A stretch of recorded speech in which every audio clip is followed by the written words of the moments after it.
The alarm that woke the whole station was not a war horn. It was a single soft tone, the kind used to mark a ship that did not fit any shape in the book. Yelmarn was 12 seasons old, an apprentice of the listening craft, and he had never once heard that tone played for real. He had only heard it in training, where the old keepers used it to scare the young into paying attention. They would dim the lamps in the teaching hall and play at once, low and patient, and tell the apprentices that this was the sound the universe made when something arrived that the concordance had never measured. None of them believed it would ever sound for real. Things that were not in the book did not come to far anchor. Things that were not in the book did not exist. That was the first lesson, and the last lesson, and every lesson between. Now the tone was loud and steady, and it would not stop. And every adult on Far Anchor Station had gone very still, the way prey goes still when a shadow crosses the grass. Far Anchor was not a fortress. It was a border post on the cold edge of the concordance, a ring of gray metal turning slow above a dead brown moon, and its only job was to listen. Ships passed. The station read their shapes, matched them to the great book of approved forms, and waved them on. In 400 years, it had never read a shape that was not already written down. That was the promise the concordance made to every world it tuned. Nothing new, nothing unmeasured, everything in its place, forever. A tuned soul did not fear the dark, the lesson said, because there was nothing in the dark the book had not already named. So when the tone began, Yelmarn did the only thing a frightened apprentice knows to do. He looked for his teacher. Keeper Osen stood at the wide reading wall with both of her long hands pressed flat against it, as if she could hold the screen still by touching it.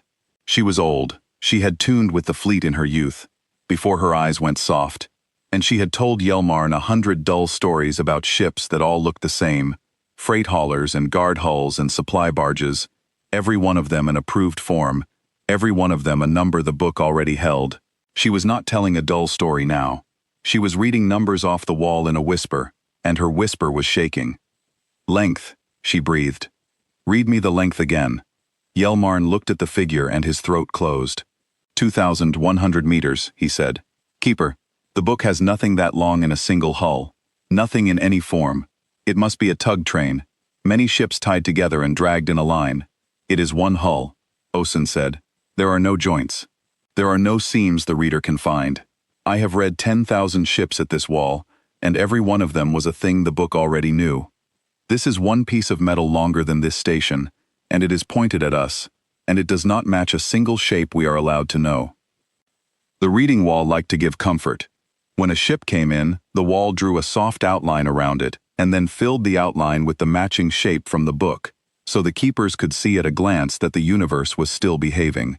It was the most soothing thing on the station, that little act of matching, the moment when a stranger out of the dark became a known and approved thing. The wall was trying to do that now. It drew the outline of the incoming hull, long and lean and flat-backed, and then it reached into the book of 4 million approved forms to find the match. It found nothing. The outline sat on the wall with no shape inside it, just a hollow line in the dark, and a small word blinked in the corner that none of them had ever seen the wall say. Unknown. "That word is not allowed," Yelmarn said, and he hated how small his voice sounded. "The wall is broken. Keeper, the wall is broken. Tell me the wall is broken. The wall cannot say a word that means nothing. Everything has a form." Osen did not tell him that. She ran the wall through its checks, the slow, careful checks the keepers performed when a reading made no sense, and the wall came back clean every time, and every time the outline stayed hollow, and the small word kept blinking. The machine was not broken. The machine was working exactly as built. It had simply met, for the first time in 400 years, a thing it had no answer for, and it was telling the truth, and the truth was a word the concordance had spent its whole history making sure no one ever had to read. Osen turned from the screen and called the watch into waking, and her voice found its old fleet steadiness for 3 short orders. "Light the long antenna, wake the station master, send the form to the sector." The form she sent was the panic form. Yelmarn knew it from drills, a tight little packet that went screaming up the relay chain to the inner worlds. It carried one question in the old tongue of the concordance, the question a tuned galaxy was never supposed to need to ask. What is that, and why is it not in the book? The apprentices had laughed at that form once, in a dull afternoon lesson, because what kind of fool would ever need to send it? Yelmarn was not laughing now. He watched his teacher send the question a tuned galaxy was never meant to ask, and he felt the floor of the whole world tilt a finger's width under his feet. The hull crossed into close range without slowing. It did not hail. It did not answer the station's polite tone, the one that asked every passing ship to please declare its form. It simply came on, steady as a thrown stone, until it filled the long windows of the reading deck and blotted out the dead brown moon behind it. There was no rush in it, and no menace either, just a flat, unhurried certainty, the way a thing moves when it has decided where it is going and has stopped caring who might try to wave it off. Up close it was worse. From far away, an unknown shape is just a number on a wall. Up close, it had a face. The front of the hull was a blunt gray wedge, scarred and patched and painted over and painted again, a thing that had clearly been hit, many times, by many guns, and had carried on anyway. It did not have the smooth, flawless skin of an approved form. It looked used. It looked like a tool that had done hard work for a very long time and had never once been allowed to rest. And along its flank, in 2 rows of plain marks, someone had written something in a script the great book did not contain. Yelmarn's reader could translate 4 million tongues. It could not translate this. It tried, and gave him back the same useless flat line it had given for the shape. There was a meaning there, plainly, written by hands that wanted it read, and the most advanced machine in the sector could not touch it, and that, somehow, frightened Yelmarn more than the size of the hull had, a thing that could not be read, could not be controlled. That was the whole reason the book existed. Yelmarn looked from the unreadable script to his teacher, and then, because he could not help it, down to the dead brown moon turning below the station. He had read that moon every day of his apprenticeship. It was the first thing the keepers taught a new reader, because it was the simplest thing in the sector, a dead rock that did nothing but send up freight, an easy reading, a reading you could not get wrong. He had logged its hulls departing in their dull rows for 2 years, and never once thought about it as anything but a chore, the way you never think about the floor you walk on. Now a ship that did not exist had crossed half the dark and pointed its painted hand at his station, and some part of him, watching that hull turn its blunt gray face toward the moon and not toward the post, felt a question begin to form that he did not want to ask. Why would a thing from outside the whole book come all this way, past everything, to a quiet edge nobody cared about, for a dead rock nobody read? He pushed the question down. There were rules for what an apprentice wondered about, and this was not on the list, but the question did not go all the way down. It sat there, in his chest, beside the new cold fear, and it waited. Then the small craft launched. It came off the big hull like a seed off a pod, a tiny thing, sharp and quick, and it crossed the gap to far anchor in under a minute, and held station just off the docking ring, as if it owned the place. The reader caught a clean image of it. It was barely longer than a freight sled. It had no obvious weapons that the book would recognize, no lance ports, no dart racks, nothing the lessons had taught him to fear. And it carried, on its short blunt nose, the same plain script as the mother hull, and below the script, a single shape stamped into the metal that needed no translation at all. A hand, an open hand, palm out. "They are showing us a hand," Yelmarn whispered. "What does a hand mean? It is not in the signal book. There is no approved meaning for a hand." Osun had gone very quiet. "On my homeworld," she said slowly, "before the tuning, before the book, when 2 strangers met on a road and neither wished to kill the other, they would show an open hand. To say, 'See, I hold no blade.' To say, 'I have come to talk.' We were not allowed to teach it after the tuning. The concordance said, an open hand was an old animal thing, a thing from before we were measured. They tuned it out of us. But I am old, and I remember it, and I am looking at it right now on the nose of a ship that should not exist." "Then it is friendly," Yelmarn said, and felt his chest unclench a finger's width. "No," Osun said, "it is worse than friendly. It is something the concordance has no form for. A stranger who has come to talk, in a shape we are not allowed to know, in a ship that should not exist, that breaks no law because the law never imagined it could be broken." She turned and looked at him, and her soft old eyes were wet. "Child, think. In 400 years, the only thing this station has ever feared is the unknown. The whole book exists to make sure we never meet one, and the unknown has just crossed half the dark to reach us, and instead of attacking, it stopped at our door, and it is being polite. There is no procedure for polite. There is only the book, and the book is screaming. The small craft pulsed its lights, 3 slow flashes, patient as a heartbeat. Then it waited, and pulsed them again, 3 more, exactly the same. It was not demanding, it was not threatening, it was simply asking, over and over, with the endless patience of something that had asked at a great many doors before, to be let in.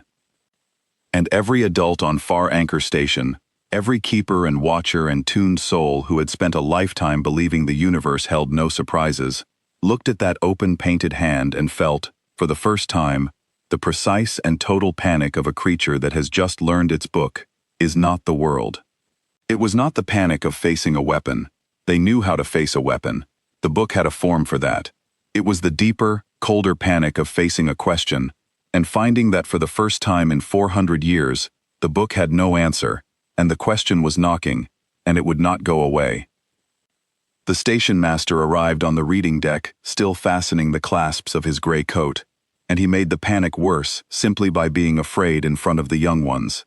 His name was Provost Hale, and he was a tuned man to the bone.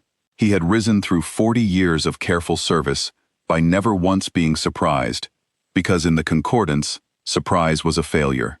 A tuned official knew the form of every meeting before it began. He greeted the morning by checking that the morning matched the book. He took his meals at the approved hour, in the approved order, and he had built a whole life out of the deep, quiet pleasure of a universe that never once stepped out of line. And now he stood on his own reading deck, and stared at a hollow outline with the word unknown blinking inside it, and his hands would not stop moving. "Close the ring," he said. "Seal the docking ring. Whatever that small craft is, it does not come in." "It is asking to be let in," Osun said. "It shows an open hand. It has fired nothing. It has threatened nothing. It only asks. I do not care what it shows." Hale's voice climbed. "It is not in the book. A thing that is not in the book has no permissions. It cannot be docked. It cannot be cleared. It cannot be greeted, because there is no approved greeting for a form that does not exist. Do you understand? There is no procedure. There is no procedure." He said it twice, the way a falling man grabs the same branch twice. "Send to the sector again. Tell them the post is under contact by an unregistered hull and we require a tuner. Tell them to hurry." Around the reading deck, the rest of the watch had begun to come apart in their own quiet ways, and Yelmarn, who had nothing to do but watch the wall and wait, watched them instead. There were 11 souls on a Far Anchor watch, and he had known them all his short life, and he had never once seen any of them frightened, because nothing on a quiet edge post ever gave them cause. Now he saw all 11 kinds of fear at once. The senior reader, Vol, kept rerunning the same check on the hollow outline, over and over, faster and faster, as if the machine would eventually tire of telling the truth and agree to lie. The supply clerk, who had no business on the reading deck at all, stood in the hatchway, clutching a tablet of approved manifests to her chest like a shield, as if the book itself, held close enough, could keep the unknown out. 2 of the young watchers had simply stopped, frozen at their stations, their long hands still on the controls, doing nothing, because the book had no instruction for this moment, and they had never in their lives done a thing the book did not instruct. That was the deepest part of the panic, Yelmarn understood, watching them. It was not that they were afraid the unknown would hurt them. It was that they did not know how to move without the book moving them. They had been tuned so completely, for so long, that a moment without a procedure was a moment without a self. They stood there hollowed out, waiting for an instruction that was never going to come, and the only 2 souls on the deck still able to act were the oldest, Osun, who remembered a time before the tuning, and the youngest, Yelmarn, in whom the tuning had not yet finished its work.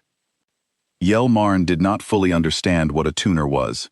He had grown up on stories of them, the way a child grows up on stories of weather. The tuners were the long arm of the concordance, the ships that came when a world refused its form. He had been taught that they were not cruel. The lessons were very clear on this, almost too clear, The way a thing is too clear when someone needs you to believe it. The tuners did not destroy. They corrected.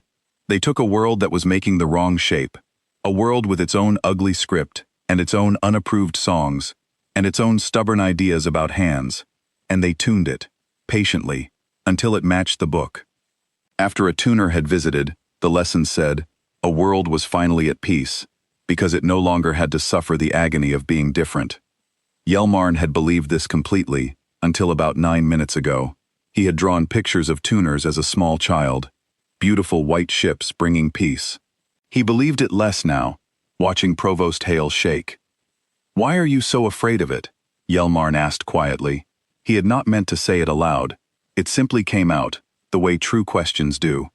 "If the unknown is weak, and the book is strong, why are you shaking, Provost?" Hale looked at him as if he had said something obscene. "Because the book is the world," he said. "Do you not see, boy? If a thing exists that the book does not hold, then the book is not the world. And if the book is not the world, then nothing I have ever trusted is the floor I thought it was. That is what is in that small craft. Not a weapon, a hole in the floor." He turned away, and his voice dropped. "Send to the sector.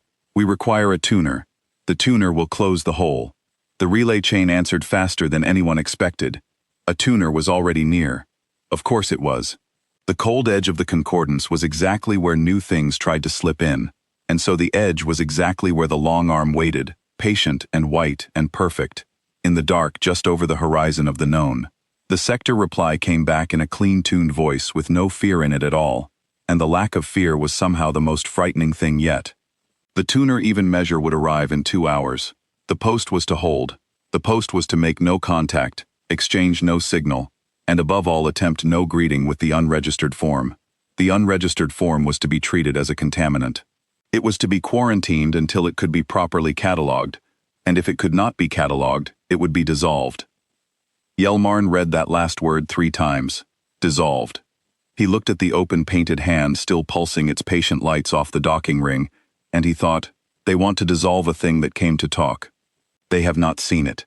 They do not know it shows an open hand. They have decided already, from 100 worlds away, that a thing they cannot name should be unmade. He did not say this aloud. He was learning, very fast, that there were thoughts a tuned soul was not supposed to have, and that he was having all of them. "There," said Provost Hale, and some of his color came back. The book had answered. A procedure existed after all, even if the procedure was only wait for someone stronger to decide. 2 hours. We hold for 2 hours, and the tuner handles it. Do nothing. Touch nothing. Do not signal it. Do not answer it. Do not even look at it more than you must. In 2 hours, this will be someone else's problem, and we will go back to being a quiet post on a quiet edge, and we will never have to think about it again." But the small craft did not want to wait 2 hours. It pulsed its lights again, the slow 3 flashes, and when no one answered, it tried once more, patient, and when still no one answered, it did something that froze the whole deck. It spoke. Not in the tuned tongue, not in any of the 4 million the book held.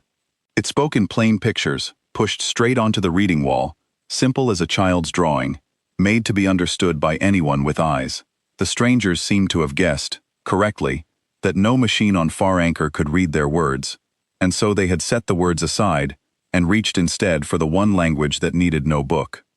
The first picture was the station, a circle, then the small craft beside the circle, a sharp little wedge, then the open hand, then a second picture, the brown dead moon below, and on the moon a small mark, a dot, glowing. "It is showing us the moon," Osen said. "There is something on the moon."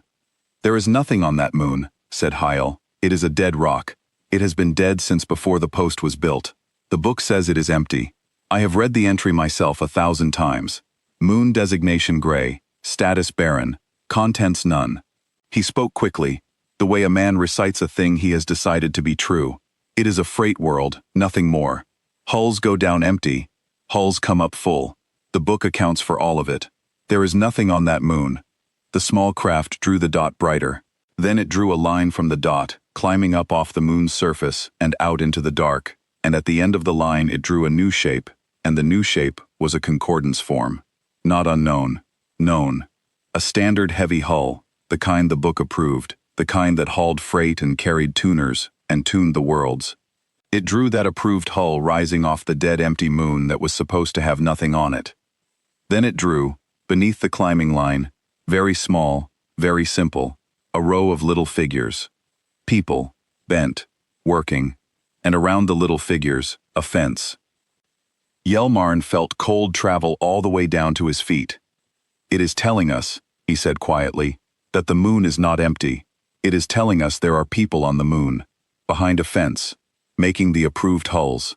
He looked at his teacher, then at his provost, and the question came out of him before he could stop it. Our station has watched that moon for 400 years. We read everything that comes off it as approved freight. We waved it all on. Keeper, did we ever read what was under the fence? In 400 years, did this post ever once read the surface of that moon? The reading deck was very quiet. Osun did not answer right away, and her silence was an answer. We read the hulls, she said at last.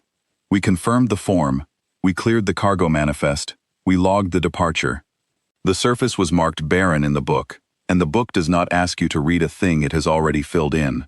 Why would we read a dead rock? The entry was already written. We trusted the entry. The entry was a lie, Yelmarn said. Yelmarn looked at the picture of the fence and the bent figures and the climbing line, and he did a thing no apprentice was supposed to do.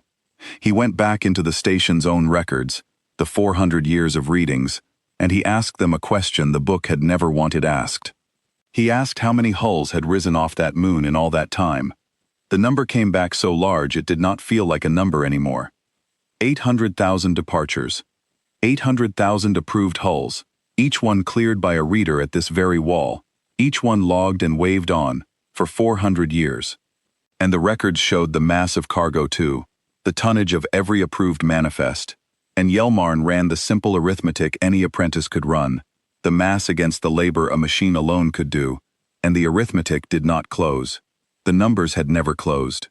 There had always been more work in the freight than machines could account for, and the gap, the missing hands, had been sitting in the records for 4 centuries in plain sight, and no one had ever subtracted, because the book said the moon was barren, and you do not check the arithmetic of a thing the book has already settled. It is in our own records, Yelmarn said quietly. Keeper, the proof was in our own records the whole time. The numbers never closed. Anyone who subtracted would have known. We never subtracted. We were told not to subtract. He felt sick in a way the book had no word for. The strangers did not bring us a secret. They brought us a thing we already had, and had agreed not to look at. That is worse, isn't it? A secret is something they hid from you. This is something we hid from ourselves. Yes, said Osun very low. That is worse. That is the worst thing there is. The small craft seemed to hear him, though that was impossible across vacuum and silence. It stopped drawing. It held still off the ring, lights pulsing, patient, as if it understood that it had said enough, and that the next move was not a picture at all. And then the big hull behind it, the impossible 2,000-meter hull, with the painted hand, and the script no book could read, began to move. It did not move toward the station. It turned, slow and certain, with the unhurried grace of something very large that is in no danger and knows it. And it pointed its blunt gray wedge down, toward the dead brown moon. Toward the fence the book said was not there. It is going to the moon, Osun whispered. It cannot go to the moon, said Hale, and now there was real fear in it again, a different fear, sharper, the fear of a man who knows what is down there. That is sovereign concordance ground. That is a tuning facility. It is the most protected place in this whole sector. The defenses there will tear an unknown hull to powder. He caught himself, having said tuning facility, having said most protected, having said for a dead empty rock the two things a dead empty rock would never need, and he could not take the words back, and Yelmarn saw him realize it, and saw him decide to bury it under volume. Let it go. Let it go to the moon, and die on the moon's guns, and save the tuner the trouble. The defenses will end it. Yelmarn looked at the defenses around the moon. He had read them every day of his apprenticeship without ever once wondering why a dead empty rock needed so many. 40 orbital guns, a ring of mines, 3 guard hulls of the approved heavy form, sitting in close orbit, doing nothing, for 400 years. He had been taught they were there to protect the freight. He had never asked what freight needed protecting from its own protectors. He had never asked why a barren moon required more guns than the inner worlds. He had simply read the numbers and logged them and waved the freight on, because the book had told him not to wonder, and he had been a good apprentice, and he had not wondered, and now he could not stop. The big gray hull crossed toward the moon, slow and unhurried, the way a thing moves when it is not afraid of what is waiting. The 40 orbital guns came alive. The mines woke. The 3 guard hulls turned and lit their drives and moved to intercept. 3 approved forms against 1 shape that was not in the book, and Provost Hale let out a breath that was almost relief, because now, at last, the universe was going to behave. The unknown would meet the known. The known had guns. The known always won. That was the whole promise of the book, the deepest promise, the one under all the others. The measured thing defeats the unmeasured thing, because the measured thing knows what it is. The guns fired first. 40 beams of tuned light reached out from the moon and touched the gray hull all along its flank, a wall of fire that should have opened it like a seed pod. Yelmarn flinched and covered his reader's eyes by habit, expecting the flash of a hull coming apart, expecting the spreading bloom of light that the lessons had promised was what happened to things that did not belong. There was no flash. When he looked again, the gray hull was still there, still moving, still pointed at the moon, and along its scarred flank the 40 beams were simply ending, not bouncing, not breaking, ending, soaking into the patched gray metal and the layers of paint and the unreadable script, as if the hull had decided the light was not important enough to notice. The reader tried to measure the damage and reported the only number it could find.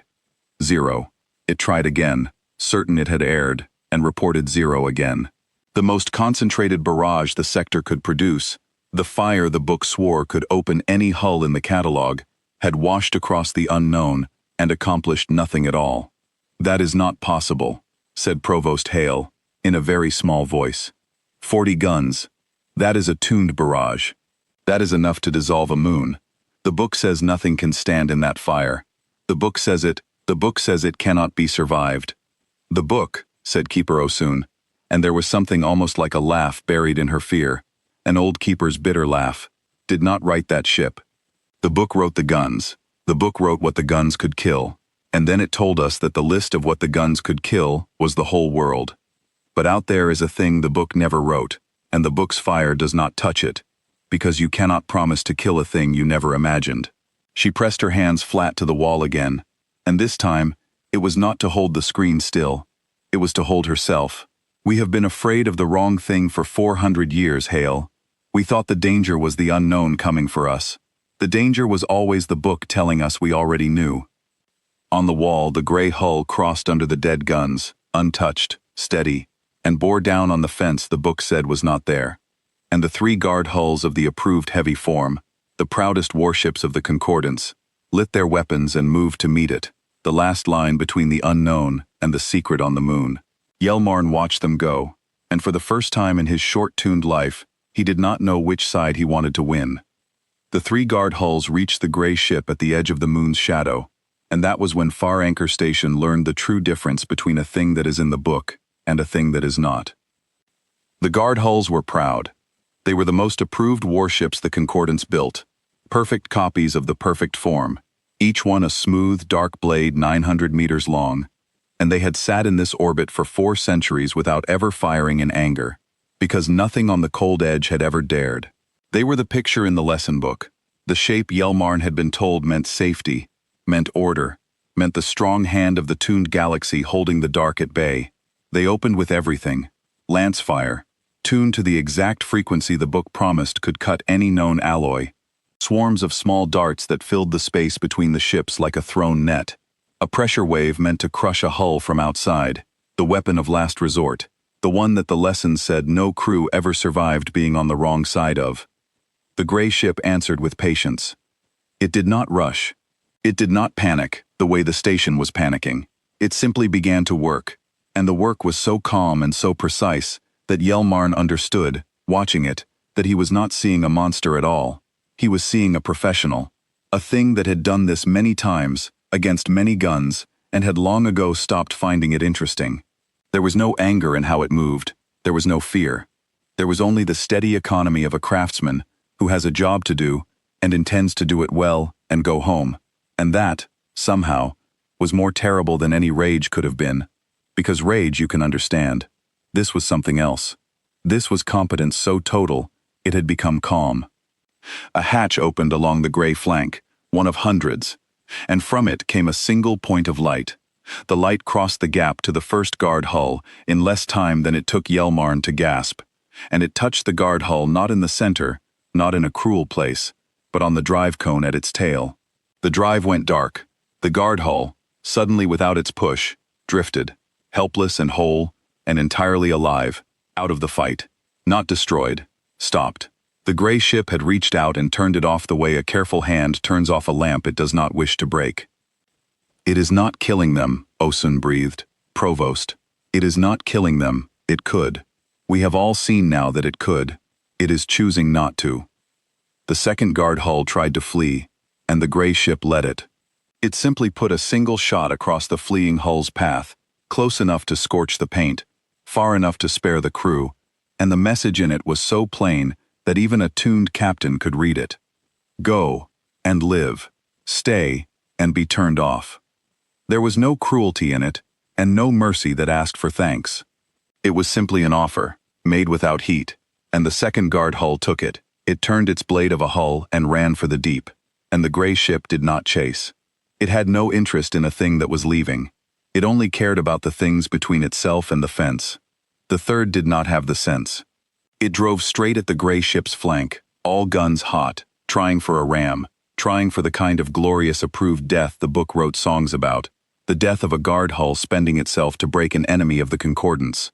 The gray ship turned, almost gently, presenting its scarred wedge of a nose, and the guard hull broke against it like a wave on a cliff.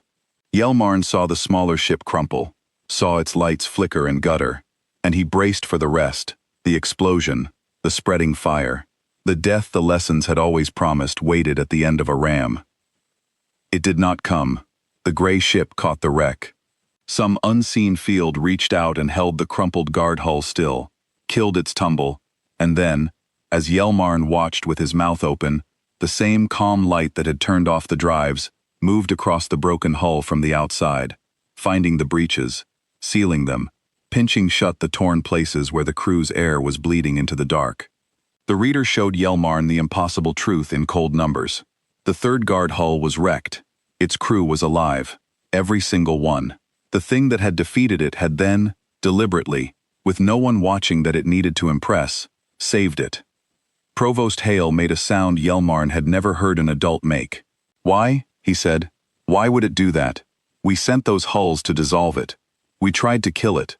3 times now it has had a life in its hand, and 3 times it has set the life down unbroken. That is not how a weapon behaves. That is not how anything behaves. Why is it saving the ones who tried to kill it? Because we are not who it came for, said Osun. She had stopped shaking. Something in her had gone still and clear, the way the sky goes clear after the worst of a storm. Look where it is going, Hyle. Not at us. Not at the guard hulls. Not at the station. It has not fired one shot at anything that did not fire first. And even then, it has not killed. It is going to the fence. It came across half the dark, past 40 guns and 3 warships, and it has spent the whole way refusing to kill, because the killing was never the point. It is going to the people under the fence. Everything else is just a thing standing in the doorway, and it is moving the things out of the doorway as gently as it can. The gray ship slid past the dead guns and the drifting guards and came down low over the dead brown moon. And now the small craft, the seed off the pod, raced ahead of it and pushed one last picture onto Far Anchor's reading wall. It was a single mark, a name, the station understood, though it was written in the unreadable script.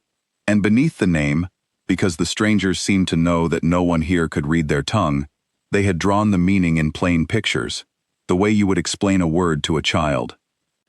They drew a small boat on a rough sea, waves on every side, tall and angry, the kind of sea that throws ships over and swallows them, and the small boat sitting level among them, neither tipping nor sinking, holding flat and true, no matter how the sea heaved. They drew the waves again, taller, and the boat again, still level. They drew it a third time, the worst sea of all, and the boat held. Even keel, Osun read slowly, fitting the picture to old words from before the tuning, words she had not spoken aloud in 50 years. The boat that does not tip, the thing that holds steady when everything around it is trying to throw it over. That is its name. The ship is called Even Keel. They want us to know its name. They did not have to tell us its name. A thing that meant us harm would not. The orbital guns on the moon fired again as the gray ship passed over the fence, a last desperate barrage from the ground, the automatic defenses doing the only thing they were built to do, throwing everything they had at the unknown shape in their sky. Even keel did not even alter course. The fire soaked into its flank and ended, the way all the fire before it had ended, and the ship came to a slow stop above the fenced ground, 2,000 meters of patient gray metal hanging in the brown sky of a moon the book swore was empty, casting a shadow over the rows of little bent figures the station had never once bothered to read. The reader, free now of the battle, finally turned its full attention to the surface, and for the first time in 400 years, Far Anchor Station read the moon. What it read made Yelmarn sit down. There were people on the moon. Not hundreds. Tens of thousands. Bent rows of them, in long gray sheds, working the lines that built the approved hulls the station had waved on for 4 centuries. There were fences and gun towers and watch posts, and walls within walls. There were no homes. There was no place that was not work. The reader counted heat and breath and movement, and gave Yelmarn a number, and the number was 40,000, and rising as the machine found more of them, and every one of them was a person, alive, behind a fence, on a rock the book called barren, and the station above them had spent 400 years not looking. 40,000, Yelmarn said. His voice did not sound like his own. Keeper, there are 40,000 people on that moon. We have been reading them as freight. Every hull we cleared, every manifest we logged. We were waving the work of 40,000 prisoners on into the galaxy, and writing it down as approved cargo. We did this. This station did this. I did this. Last week I cleared 11 hulls off that moon and waved them on, and I never once read what was under them. The book made it easy, Osun said, and it was not a comfort. A thing with no form is a thing you never have to look at. They counted on that. The whole concordance counts on it. You do not need a fence if you have a book thick enough to tell everyone the fenced ground is empty. The lie did the work the wall would have done. Yelmarn made the reader hold on one of the sheds, the way you cannot stop yourself touching a wound, and he looked at the bent rows of figures, and he saw the small details the book had spent 400 years making sure no one ever read. He saw that the workers had marks burned into their arms, the same place on every arm, and the reader, which could not translate the stranger's script, could translate these, because they were concordance marks, approved marks, catalog numbers. The people on the moon did not have names in the book, they had numbers. The book had given them the same treatment it gave a length of cable or a crate of ore, a number and a place in the ledger, and the station had logged that ledger every day for 400 years and called it freight. He saw that some of the figures were small, children, born to the number, raised to the number, never once a who in any entry the concordance held. He saw an old one fall in a work line, and the others close around to lift it, quick and practiced, the way people move when falling is dangerous, and help must be hidden.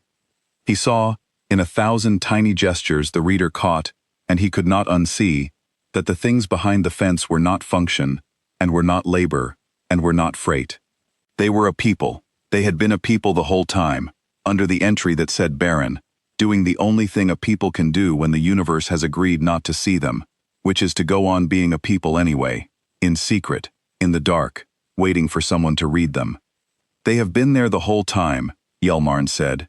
It was not a question, and Osun did not answer it. Every day I came to this wall, they were there, every manifest, behind the entry. The book was not empty where it said barren. The book was lying, and the lie was a door, and I closed the door every single morning. And then, finally, even keel did something violent. It opened fire on the fence, but it fired the way it had done everything, with a precision that took Yelmarn's breath. It did not bomb the ground. It did not flatten the camp.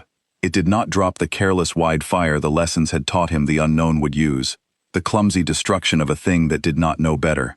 It put down a line of careful shots, each one perfect, and each shot struck a gun tower, a wall, a watch post, a chain, a generator, the things that kept the little figures bent and penned and working. It unmade the cage piece by piece without harming a single thing inside it. The reader counted the shots, because Yelmarn could not stop it counting, because some part of him needed to know. 290. 290 strikes, and not one of them touched a worker. Not one.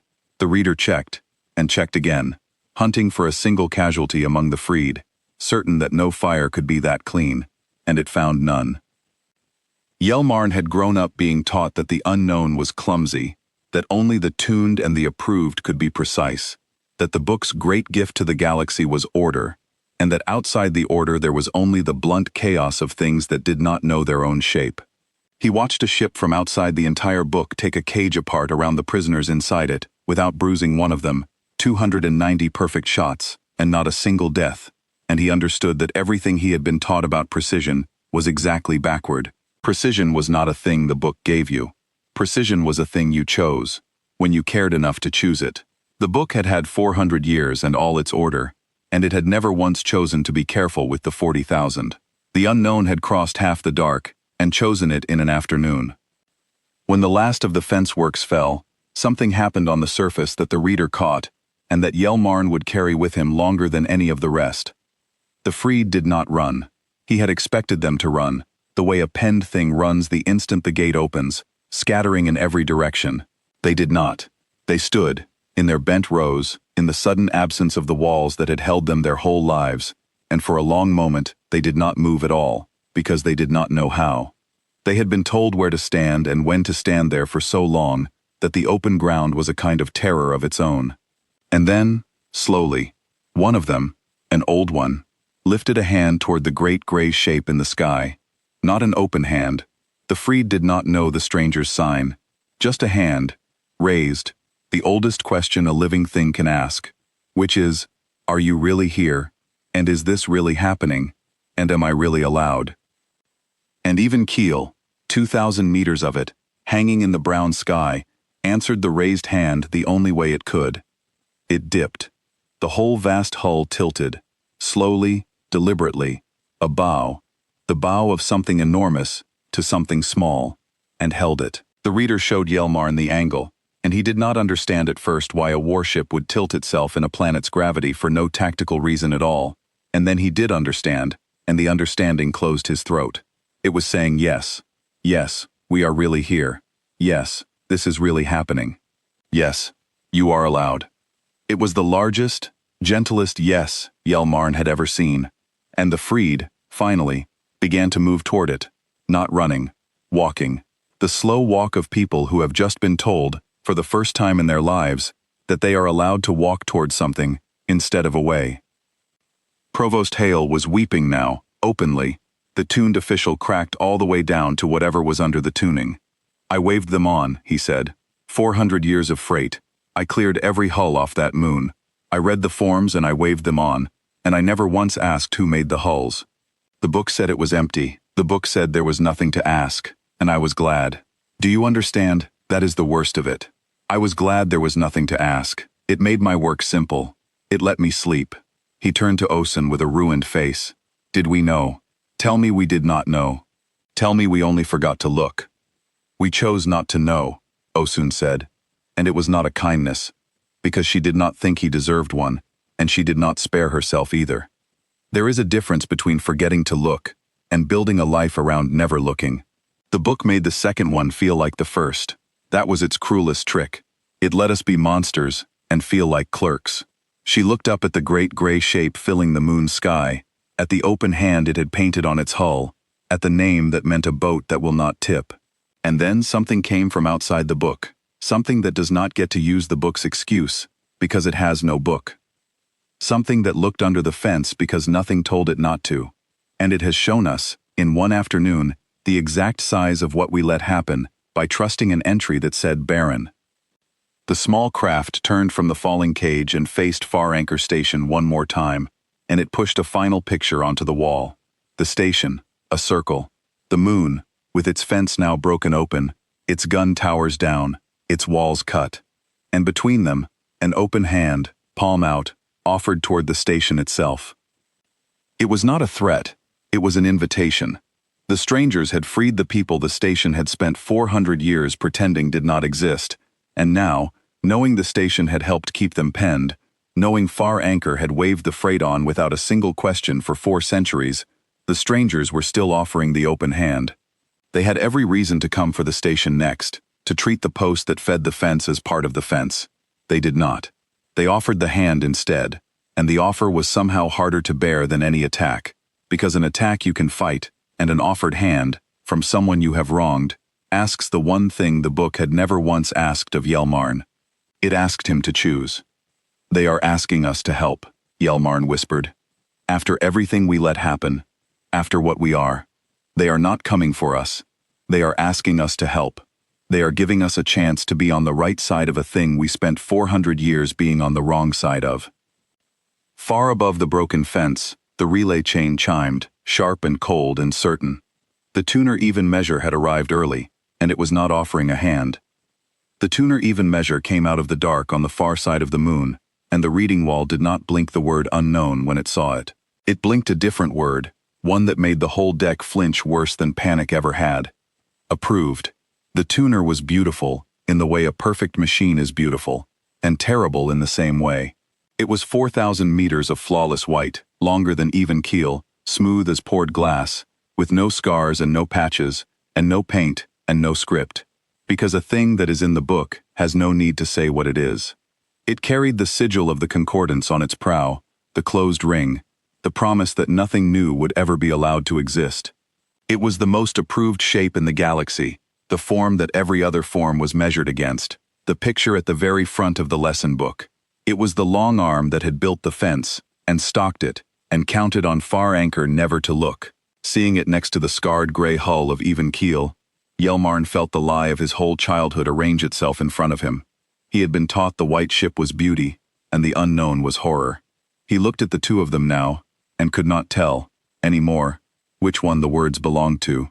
The tuner did not draw pictures.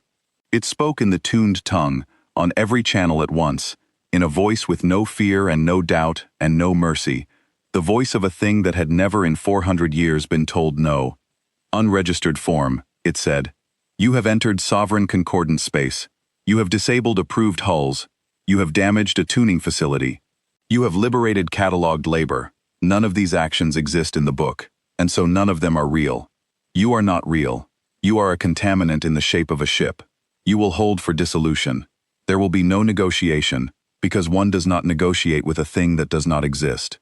Even keel answered. For the first time since it had arrived, the gray ship used sound the station could hear, a voice pushed into the open on a frequency anyone could catch, and it spoke, not in the tuned tongue, and not in pictures, but in plain words, slowly, patiently, as if it had taught itself just enough of the concordance's language to say one thing clearly, and had practiced saying it for a long time.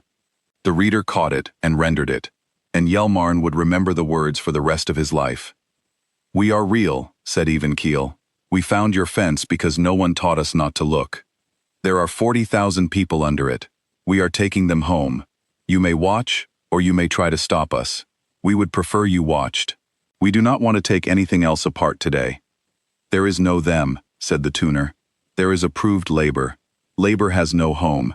It has a function. You have stolen function. You speak as though the things behind the fence were a who. They are a what. The book lists them as a what. The book is the world. There is no who." "They have names," said Even Keel. "We learned 600 of them while we cut the fence. We will learn the rest on the way home. A thing with a name is a who. That is the whole of it. That is the thing your book left out, and it is the most important thing there is." The tuner did not understand the word names. Yelmarn could hear it not understanding, in the long pause before it answered, the pause of a perfect machine trying to fit a thing into a slot the thing would not enter. The book held 4 million forms and 100 million words, and it did not hold a way to think the thought that a number under a fence might be a who. The thought was not forbidden. It was worse than forbidden. It was unavailable. The tuner had been built so well, tuned so completely, that the idea simply had nowhere to land in it, the way a sound too high to hear, has nowhere to land in an ear. And Yelmarn understood, in that pause, the true shape of the thing the strangers had come to break. It was not the guns, and it was not the fence. It was a way of thinking so total that it had made a whole galaxy unable to hear the one word that mattered. The strangers had not come to defeat an army. They had come to make a deaf thing hear. "You are using a word that is not in the book," the tuner said at last. And for the first time, there was something under its certainty, something that in a living creature would have been the very first edge of doubt. "Names. The book has no entry for what you mean by it. A designation is a place in the ledger. You are speaking of it as though it were a thing the labor carries inside itself, a thing that is true whether the ledger holds it or not. That is not a coherent concept. A thing is what the book records it as. There is no inside. There is no true, whether or not. You are speaking nonsense, and I cannot dissolve nonsense, because nonsense is not real, and so I will dissolve the hull that speaks it instead." "We know it sounds like nonsense to you," said Even Keel, with a patience that was almost tender. "It sounded like nonsense to us once too. The hardest thing a thinking creature ever learns is that the inside is real, that the who is real, that it was always there under the number, and the number was the lie. We are not angry that you cannot hear it. We are only here because of what your not hearing did to 40,000 people. The hearing is yours to find, or not. The 40,000 are ours to take. Those are two different things, and we are only here for the second one." And the tuner even measure, which had never in 400 years met a thing it could not file, did the only thing left to a perfect machine that has met its category error. It attacked. What followed, Yelmarn understood even as it happened, was not a battle between two ships. It was a battle between two ideas, and one of the ideas was wrong. The tuner was built to dissolve. Its weapons did not blast or burn. They unmade. They reached into the bonds that held matter together and tuned them apart, atom from atom, the way a careful hand picks apart a knot until the rope is simply gone. The book promised there was no alloy in the galaxy that could hold against a tuner's dissolving fire, because every alloy in the galaxy was in the book, and every alloy in the book had been measured, and every measured thing could be unmade once you knew its measure. That was the genius of the tuner. It did not need to be stronger than its target. It only needed to know its target's shape, and it knew every shape, because the book held them all. It opened its prow and poured that unmaking light across even keel, from end to end, 4,000 meters of certainty against 2,000 meters of scarred gray patience, and for one heartbeat, Yelmarn was sure he would finally see the unknown come apart, dissolved into nothing, the hole in the floor of the world finally closed. The light reached even keel and could not find the bonds. That was the thing the reader showed him, the impossible thing, the thing that made Provost Hale stop weeping and simply stare. The tuner's fire was built to unmake known alloys, to reach into measured bonds and tune them loose, and even keel was not made of a known alloy. It was made of something no book held, something a dying world far outside the concordance had hammered out in secret, some metal whose bonds had never been measured, never been catalogued, never been filed, and so the unmaking light arrived at the gray hull and found nothing it knew how to take hold of. It reached for the bonds, and the bonds were not the bonds it had been taught. It tried, the way the reading wall had tried, the way the orbital guns had tried, and it failed for the same reason all of them had failed.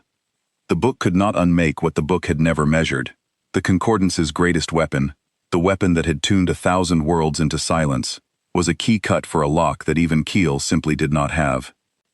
The dissolving fire washed over the gray hull and ended, soaking into it like all the fire before it, and even keel held steady, level as the boat in its own painted name, while the worst weapon in the galaxy poured across it and died. Then it began, in its patient professional way, to take the tuner apart. It did not pour fire, it placed it. One point of light to the tuner's forward weapon, the unmaking prow, and the prow went dark and cold, its dreadful light snuffed in an instant. One point to the great drive, and the perfect white hull slowed and could not turn, suddenly clumsy, suddenly a 4,000-meter thing with nowhere to go. One point to the sensor crown, and the tuner, for the first time in its existence, could no longer see. Even keel worked down the length of the white ship, the way a careful hand takes apart a clock that has been doing harm, removing each piece that made it dangerous, and leaving each piece that kept its crew breathing.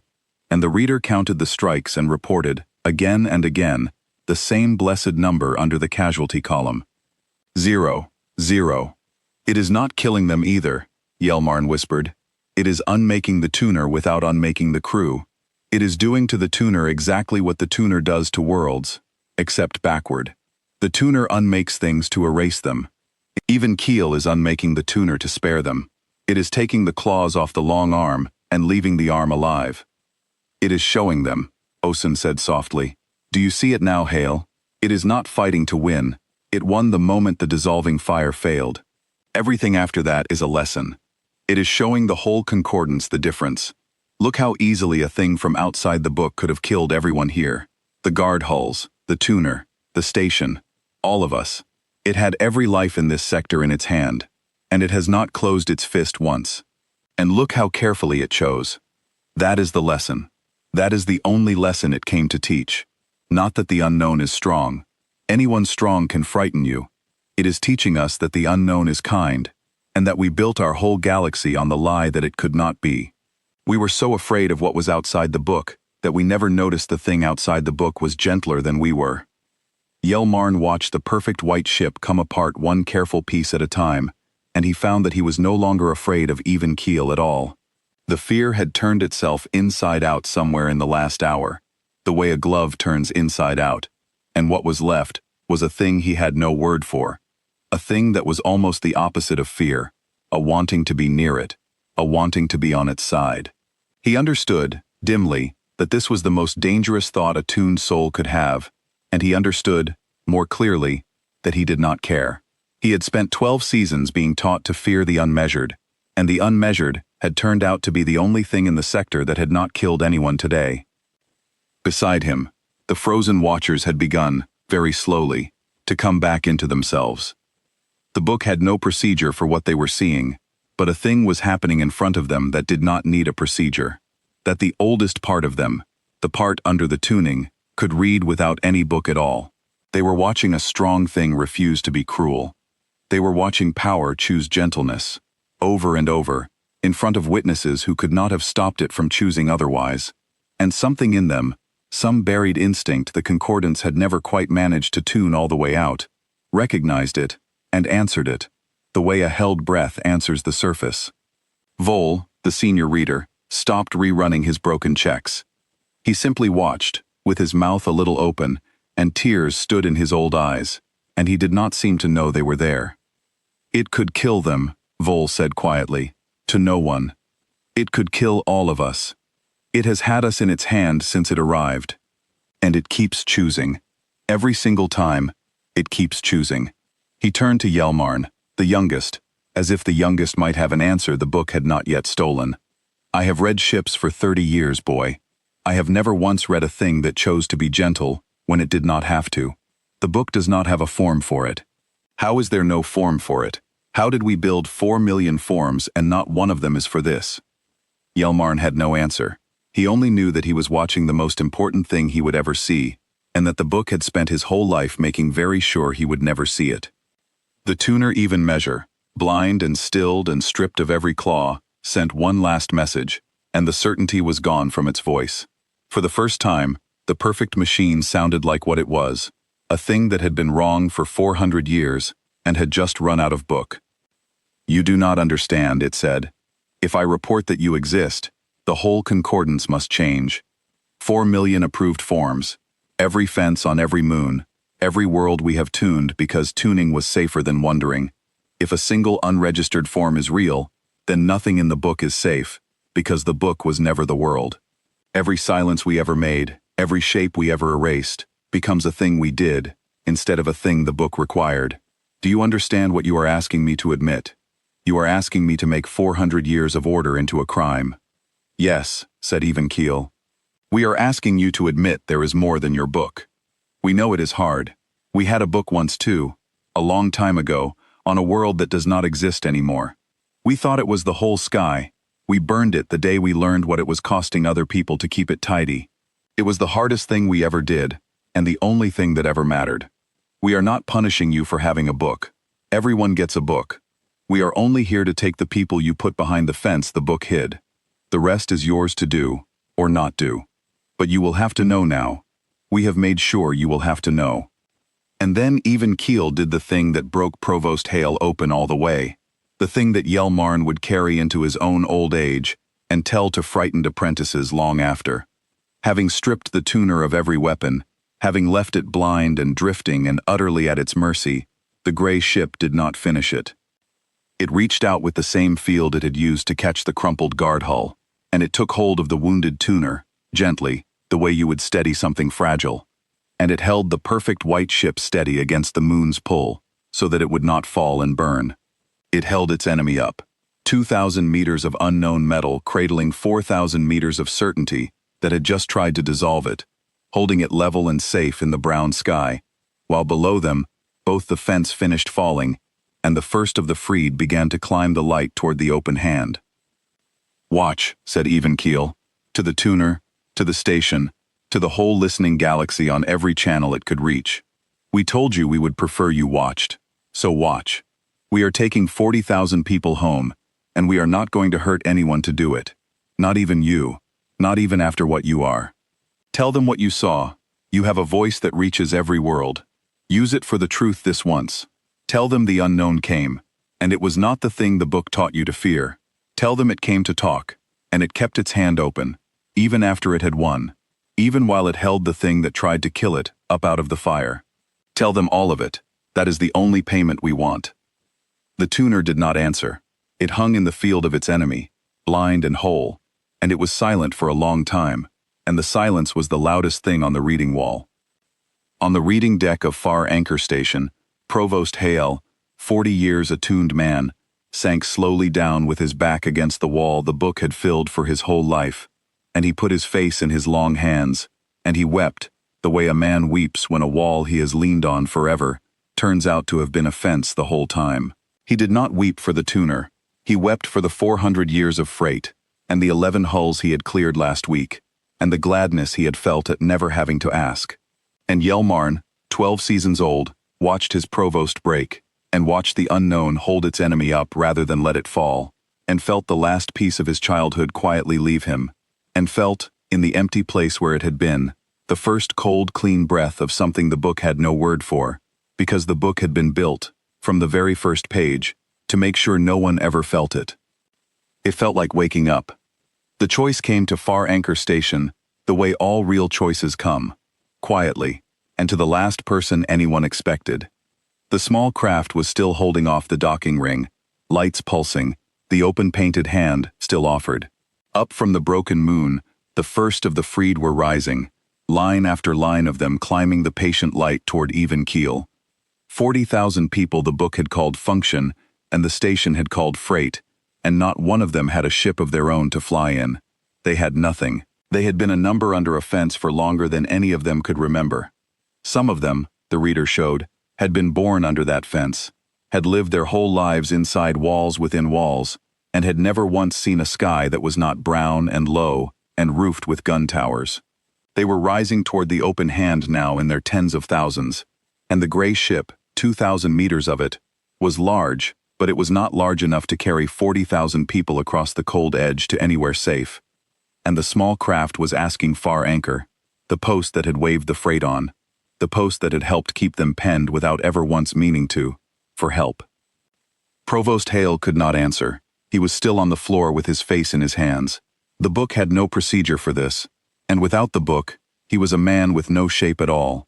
He had spent 40 years being certain, and certainty was the only muscle he had ever built, and now he needed a different one, and he did not have it. Keeper Osen could have answered. She was old and clear and unafraid now, but she did not. She turned, instead, to the apprentice beside her, 12 seasons old, who had read the freight off that moon every day of his short service, without ever once being told to look under it. "It is yours to answer, Yelmarn," she said. "You are the youngest soul on this station. You will live the longest with whatever we choose now. The old ones built the fence, and the tuned ones waved it on, and we cannot unbuild it, and we cannot give back the 400 years. But you have not finished becoming anything yet. The book has not finished closing around you the way it closed around Hale. So you choose. You, not the book. Do we open the ring? Yelmarn looked at the open hand. He looked at the lines of climbing people, the endless patient lines of them, more than he could count, each one a who the book had called a what. He looked at his provost on the floor, and his keeper waiting, and the great gray patient ship that had taken apart the most perfect weapon in the galaxy, and then held it up so it would not fall. And he thought about the tone that had woken the station, the soft tone that meant a shape not in the book, the tone the old keepers used to scare the young. He had been taught his whole life to fear it. He had drawn pictures of the white ships as a child, and believed they brought peace. He had cleared 11 hulls last week, and waved them on, and felt nothing, because the book had told him there was nothing to feel. He pressed the control that opened the docking ring. "Bring them in," he said, and his small voice did not shake at all. "Bring them all in. We have room. We have always had room. We have whole halls that have stood empty for 400 years, because the book never imagined needing them. We just never read it. We never read any of it. Bring them in, and we will read it now." The station opened, and the small craft came in first, and what came out of it was not a monster. It was people, tall and strange and scarred, in plain gray cloth, with the unreadable script on their sleeves, and the open hand stitched over their hearts. And they moved through far anchor, not like conquerors, but like a crew that had a great deal of careful work to do, and not much time to do it. They did not gloat. They did not stop to accuse the station of what it had let happen.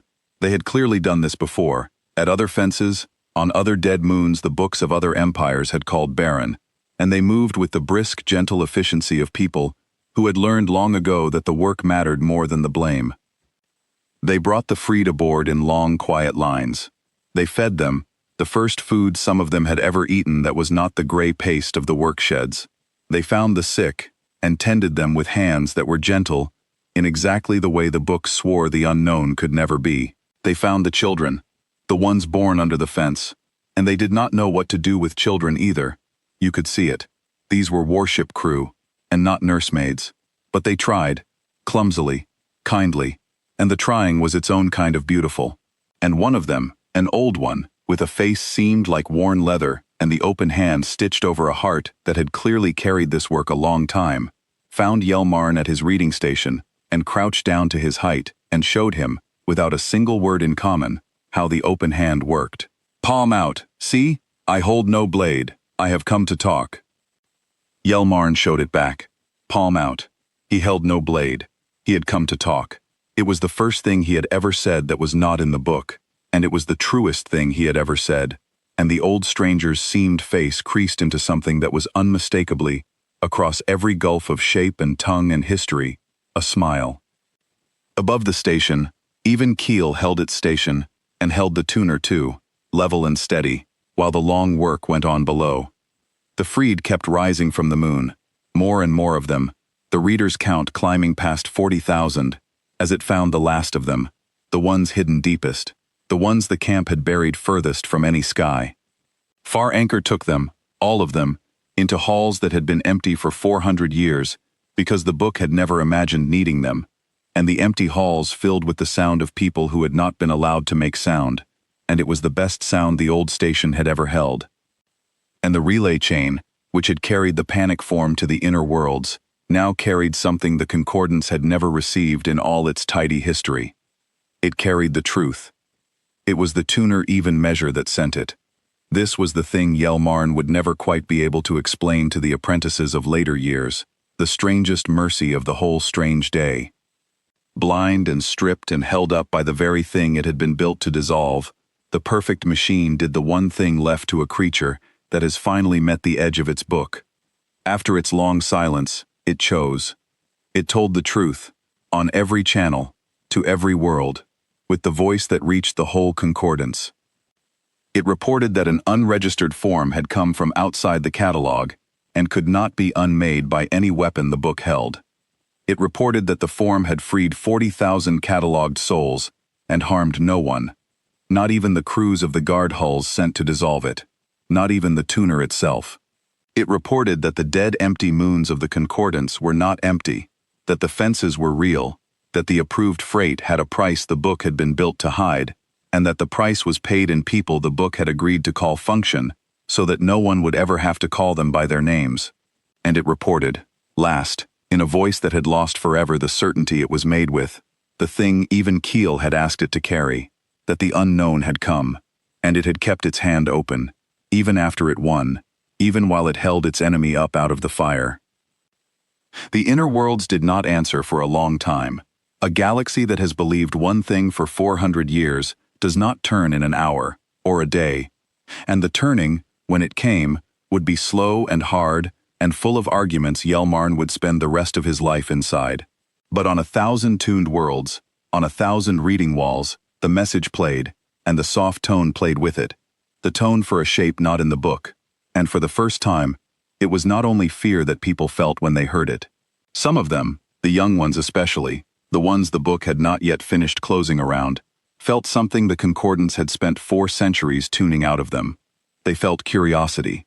They felt the small, dangerous wonder of a creature that has just learned its book is not the world, and has begun, very quietly, to suspect that this might be the best news it has ever heard. When the last of the freed were aboard, when the moon below was finally empty of fences, and finally empty of prisoners, and finally, truly, the barren rock the book had always lied that it was, even Keel let the tuner go. It set the wounded white ship down gently in a stable orbit, whole, its crew alive, its claws gone but its life intact, blind for now but not forever, and it left it there to carry its truth home, and to live, somehow, in the new world its own message had just made.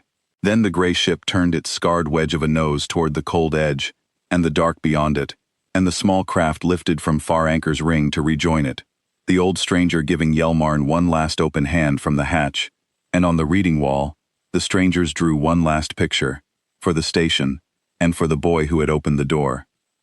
They drew the circle of the station. They drew the broken fence, the people gone home, the moon finally empty, and between them, they drew the open hand once more, and this time, beside it, a second hand, a smaller one, reaching back. They are saying we are part of it now, Osun said quietly, and her old voice had wonder in it, the first wonder Yelmarn had ever heard from her. We chose. The book did not choose for us. We did. That is what the second hand means. They are not thanking us exactly. They are telling us we have begun. The fence is down, but the not looking is a thing every world has to undo for itself, one reading at a time, and they are saying we have made the first reading, the hardest one, the one about ourselves. The gray ship gathered the freed into itself and lit its drive, and even Keel, the boat that does not tip, the thing that holds level when everything around it is trying to throw it over, slid out past the dead guns and the drifting guards, and the wounded tuner it had chosen not to kill, out past the very edge of the book, carrying 40,000 people home to a place no catalog had ever held and no fence had ever penned. It had fired 307 shots in all. Yelmarn had counted every one, because the counting was the one thing his training had left him that still worked, and he was glad now that it did, because the count told a story the book would never have allowed. 307 shots. It had disabled 3 guard hulls and not killed 1 crew. It had cut down 290 fence works around 40,000 prisoners and not touched a single one of them. It had stripped 14 weapons from the most perfect ship the galaxy ever built and left every soul aboard it breathing. 307 shots, and across all of them, across the whole afternoon that broke 400 years, it had not killed a single living thing, not one. The unknown had come with the power to empty the sector, and had chosen, with every shot, to spare it instead. It had come as a stranger, in a shape no book allowed, and it had brought, on its first meeting with the concordance, nothing but panic, exactly as the relay chain had screamed in its very first form. The panic form had been right. The whole station had panicked. The whole sector had panicked. 1,000 worlds had heard the soft tone and felt the floor of the world tilt under them. The title the inner worlds would give that day, in their slow-turning years afterward, would say it plainly, would carry it forever. The first meeting with the stranger's warship had brought nothing but panic. But the panic, Yelmarn understood now, watching the gray ship shrink into the dark, had never been the stranger's doing. The panic had been the book meeting the world and losing. The fear had belonged to the fence, not to the hand. The terror had been the terror of a creature that had spent 400 years certain it knew everything, suddenly learning that it had built that certainty on a fenced moon full of people it had agreed not to see. The unknown had not brought the panic. The unknown had only arrived, with an open hand, and held up a mirror, and the panic was what the concordance had seen in it. And what the hand had actually brought, under all the terror, beneath all the screaming relay forms, to a galaxy that had spent 400 years too frightened to look under its own freight, was the one thing the concordance had outlawed, and the one thing it had needed most. Something new. Provost Hale never quite recovered, and that, too, was a kind of truth the day had left behind. He rose from the floor at last, and he did the work that needed doing, found halls and food and water for the freed in the hours before they were taken aboard, moved with a kind of broken purpose, and Yelmarn understood that the provost was trying, in those last hours, to be on the right side of one small piece of the thing he had been on the wrong side of for 40 years. But the certainty never came back to him. He had built his whole self out of the book, and the book had died in front of him, and a man cannot live long in the ruins of his own foundation. He stayed at his post a few more seasons, quieter than he had ever been, and then he asked to be relieved, and he went away to one of the inner worlds to argue, in the slow-turning years that followed, for the tearing down of the fences he had spent his life feeding. He was not a hero. He had been a clerk of a great wrong, but he spent what was left of him trying to undo it, and Yelmarn, who never forgave the 400 years, came in time to think that this was perhaps the most attuned soul could do once the tuning broke, and that it was not nothing. Keeper Osun lived a long time after, long enough to see the cold edge change, and she told Yelmarn once, near the end, the thing she had understood standing at the wall that day, and had never quite been able to say. She said that the concordance had not been evil, exactly, not in the way the lessons taught you evil looked. It had not set out to build fences.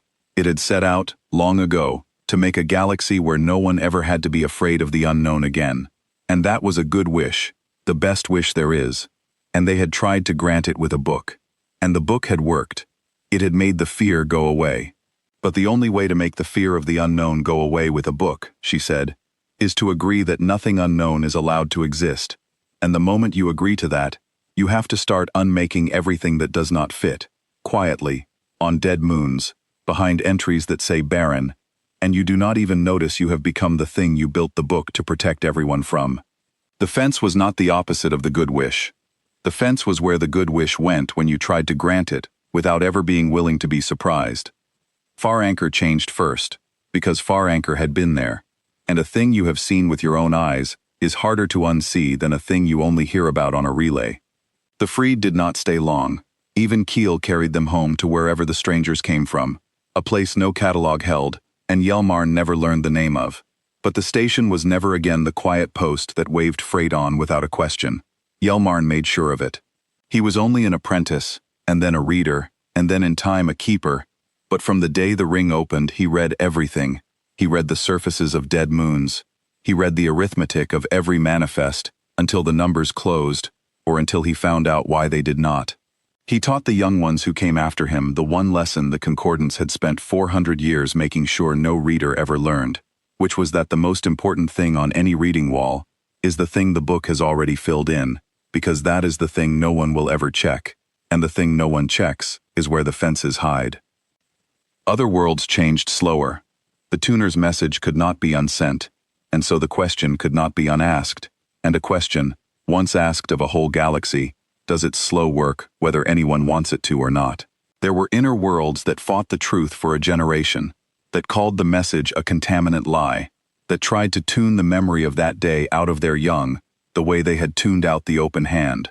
But the young, the reader understood, are the one thing no book can ever fully close around, and the young of 1,000 worlds had heard the soft tone and felt, for one forbidden moment, not fear, but wonder, and a galaxy that has once felt wonder cannot be made to forget it had wanted to.